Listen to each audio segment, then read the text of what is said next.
ሙሉ ነስሩዲን ከሁለት ሴቶች ጋር በአንድ ጊዜ ፍቅር ይጀምራል። አንደኛዋ ወጣት ቆንጆ ናት፣ አንደኛዋ ደግሞ በዘመናችን ቋንቋ ሹገር ማሚ የምንላት መልኳ ብዛ የምትላት ግን ሀብታም ናት ማለት ነው። ሁለቱም ሴቶች ታዲያ ደርሱበታል፣ ከሁለቱም ጋር ፍቅር መጀመሩ ማለት ነው። ይጠይቁታል፣ አፋጥ ይጠይቁታል። ከሁለታችን ማንን ነው አብልጠህ የምትወደው? አረን ሁለታችሁም ነው የምወደው።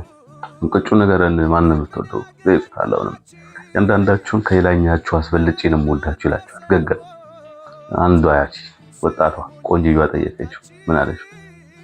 ባህር ውስጥ ብንሰጥም ማንን ታድናለህ አለችው። ወደ አስቀያሚዋና ባለሀብቷ ዞር አለና እኔ ቆንጆ መቼም ዋና ትችያለሽ ብሎ መለሰላት። ይህን ያነበብኩት ከግሩም ተበጀ ገድለ ሙላ ነስረዲን ከተሰኘው መጽሐፍ ነው። 2011 ላይ ወጣ መጽሐፍ ነው። ግሩም ጎበዝ ተራኪ ተርጓሚ እና ድምፁን በጣም ነው የምወድለት። የሙላን ወጎች እንዳስፈላጊነቱ ወደፊት እንመለስባቸዋለን። እስከዛው ግን በተገኘበት ይነበብ።